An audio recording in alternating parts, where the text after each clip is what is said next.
السلام عليكم يا شباب. ايه الاخبار؟ كل سنه وانتم طيبين وعيد سعيد عليكم يا رب وكده، ودايما في سعاده ودايما كده مرتاحين. الحلقه بتاعتنا النهارده ان شاء الله باذنك يا رب هي تكمله لحلقه مندوب المبيعات المحترف. احنا خلصنا الحلقتين اللي فاتوا واتكلمنا على مندوب المبيعات المحترف، ازاي يشتغل وازاي يبقى مواصفات المندوب والحاجات المواصفات الكويسه اللي لازم تكون في المندوب. في سؤال دايما احنا دايما بنوجهه للعملاء: انت راضي؟ انت راضي على الاداء المندوب بتاعك اللي بيتعامل معاك؟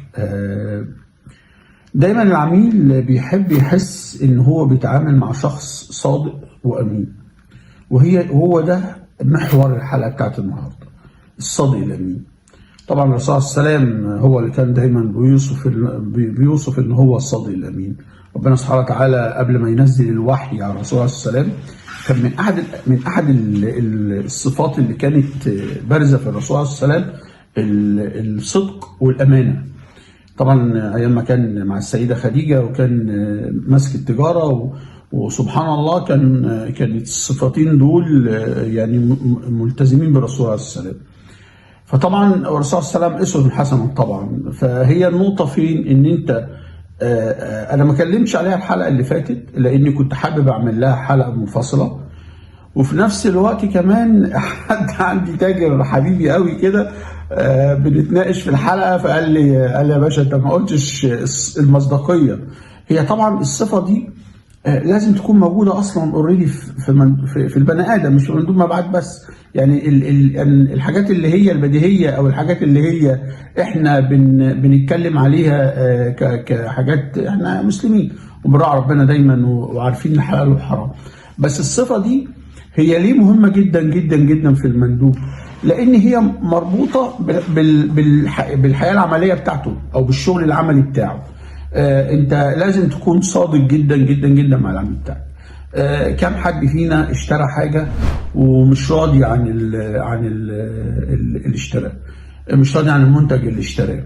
يا اما حس ان المندوب ضحك عليه. لو انت دخلت اشتريت حاجه انت بنفسك، حتى لو دخلت سوبر ماركت اشتريت اي حاجه والمندوب اللي احنا بنقول عليه بروموتور اللي واقف يبيع لك، يعني يلبسك في حاجه، اسمها احنا بنقول كده بالمهنه، باللغه المهنه بتاع لبسك في حاجه، لبسك حاجه هو بياخد عليها كوميشن كويس فاتك عليها وعمل لك كده ايه، يعني زي ما بيقولوا فوكس عليها لحد ما انت اشتريت. بس بعد كده انت اكتشفت ان المنتج ده مش كويس. ده بيضر المنتج بشكل لا تتخيله. يعني ده بيضر المنتج طبعا، غير ان هو عمل سمعة سيئة للمكان وعمل سمعة سيئة للمنتج بتاعه. هو طبعا اضطر ان هو يكذب وان هو يخفي حقيقة موجودة في المنتج علشان ايه؟ يخليك تاخد المنتج بتاعك. طبعا الصدق بيوصل للمصداقية اللي هي بتبقى ما بينك وما بين العميل، اللي هو انت بتخلي العميل بعد كده يثق فيك تماما في الشغل. طبعا دي الثقة دي ما بتجيش بين يوم وليلة. الثقة دي العميل بيبنيها معاك عن تجربة. يعني مرة يجربك يقول لك اديني مثلا الصنف الفلاني ده، وهو عارف مثلا الصنف الفلاني ده الحركة بتاعته عنده مش عالية، يقول لك اديني كميه منه. هيشوف هيقول لك انت هتقول له ايه؟ هتقول له خد، ولا هتقول له لا استنى الصنف ده اصلا مش ماشي عندك بشكل كبير، خلينا انت بتاخد 5 كرتون، انت عايز 20 كرتون ليه؟ لا بلاش، خليك خد 7 كرتون، خد 10 كرتون. ساعتها العميل هيحس بمصداقيه رهيبه معاك، ان انت راجل قلبك عليه، ان انت راجل مش عايز ترمي عنده بضاعه وخلاص وعايز تحط له البضاعه وتمشي. فالحته دي مهمه جدا جدا جدا، بناء المصداقيه، ان انت بناء الثقه، ان انت العميل بتاعك بيبدا يثق فيك شويه بشويه لحد ما بيوصل لمرحله احنا بنتكلم عليها، مرحله الثقه، اللي هو يقول لك يعني براحتك. مكانك يا باشا، واعمل اللي انت عاوزه. عايز تنزل 50 نزل، عايز تنزل 100 نزل. فالحته دي مهمه جدا. المصداقيه كمان ان انت يعني ايه ما تبيعش منتج وانت عارف ان المنتج ده فيه ضرر. الحته دي برضو وحشه جدا. اوعى تبيع منتج انت عارف ان فيه مشكله كبيره وتبيعها للعميل، برضو تصر ببيعها.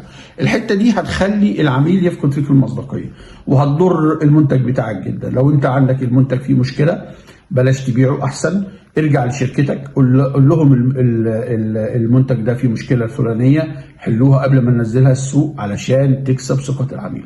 الحته دي زي ما قلت لك بتخلي العميل يثق فيك. اوعى يبقى عندك حاجه معيوبه وتحاول تعمل عليها مثلا برضه تقول له ايه طب يا عم. هي طبعا انت لو وضحت له الامر وهو العميل بدا يقبل منك الامر يقول لك خلاص تمام ماشي هاته. لو انت مثلا عندك حاجه فيها، احنا في مجال الغذائيه والحاجات اللي فيها اكسبايري ديت، احنا في حاجات بيتعمل عليها عروض.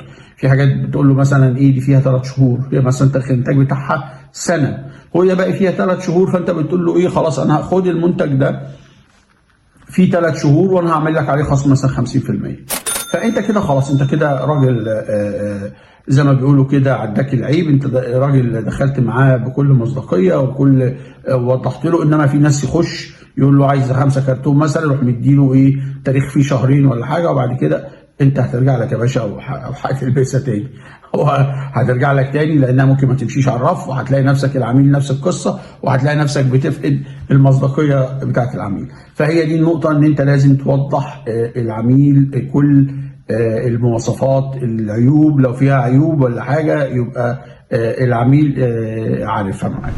الامانه والصدق مش اختيار، الامانه والصدق هما يعني زي ما بيقولوا ايه اساس الشغل. العميل واعي، العميل مش كل العملاء ممكن تقدر تضحك عليه. العميل دايما زي ما قلت لك، العميل انت بتروح لبرضه عملاء كتير، هو برضه بيجي له شركات كتير جدا، فالعميل واعي. فالعميل الشاطر هيكتشفك من اول كدبه كدبتين، وهتلاقي نفسك مفيش مصداقيه مع العميل، وهتلاقي نفسك ما انتش عارف تبيع للعميل، وهتلاقي نفسك بتخسر عملاء كتير.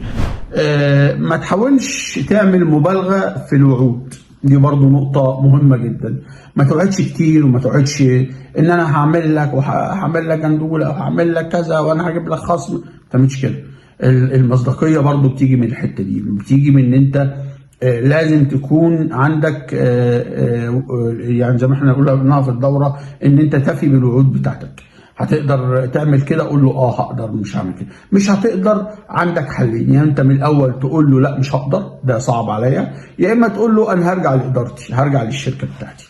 دي برضو نقطه مهمه جدا، لان انا هرجع للشركه بتاعتي هشوف هل الشركه بتاعتي هتوافق اللي انا هعمله. لا مش هتوافق، يبقى انت كده من الاول قدرت توصل للعميل في الحته دي. دايما لما انت بتكون صادق مع العميل بترشح له زي ما قلت لك منتجات، بترشح له عرض، بترشح له مع التكرار والاستمرار في ان انت بتنجح في الترشيحات بتاعتك، العميل بيثق فيك. احنا دايما بنقول ايه، العميل بيخليك مستشار ليه. خليك مستشار للعميل بتاعك، خليك مستشار للعميل بتاعك في امور خاصه. حتى احنا كان العلاقات وصلت مع العملاء ان بيتصل بيك مثلا يقول لك انا عايز اشتري شقه في الحته الفلانيه، ايه رايك؟ انت شغال معاه مثلا في منتج تاني، بتشتغل معاه بتبيع له منتجات لمحله، تلاقيه بيتصل بيك يقول لك يا ايهاب معلش الله يخليك انا بشتري شقه مثلا في التجمع، بشتري شقه في الحته الفلانيه، ايه رايك؟ وهو مثلا ما كانش مصري ولا حاجه. فشوف وصلت بتوصل معاك العميل بيستشيرك في حياته الخاصه لانه حس فيك بثقه. الصدق والامانه يا جماعه منجي فعلا زي ما بيقولوا. انت بيوصلك لمرحله ان انت والعميل بتكونوا حاجه واحده. ودي يعني منتهى الكمال في العمل، ان انت كمندوب مبيعات تقدر تخلي العميل بتاعك يثق فيك، تقدر تخلي العميل بتاعك يحبك. لو حبك ووثق فيك هتلاقي نفسك الدنيا ماشيه معاه سلسه وحاجات زي كده. الاعتراف بالخطأ دايما برضو من سمة العظماء وشيم العظماء صراحة. ليه؟ لأن أنت لو أخطأت مع عميل في حاجة انت اديته منتج، والمنتج قلت له اه ده هيمشي، وانت واثق فعلا، كنت واثق في كده، بس انت فعلا اي ظروف حصلت المنتج ما مشاش، فاهمني؟ بسيطه جدا، تقول له خلاص لا انا معلش انا ما كنتش متخيل كده الوضع كده، لا خليني اسحب لك المنتج ده، خليني اشوف لك منتج تاني، خليني اعوضك بحاجه تانيه. الثقه والصدق والامانه هما مفتاح العمل والشغل كويس في مجال المبيعات. خليك راجل صادق، خليك راجل امين، خليك مندوب على قد كلمتك وعلى قد مسؤوليتك. فكر في كل حاجه وانت بتقولها للعميل لحد ما توصل بالعميل ان انت تنجحوا مع بعض. تحياتي ليكم وكل عام وانتم بخير، وسامحونا لو مقصرين في حاجه، معلش اجازات واعياد، وكل سنه وانتم طيبين. ايهاب الماحي، مدرسه البيع. سبسكرايب، اشترك في القناه لو ما كنتش مشترك.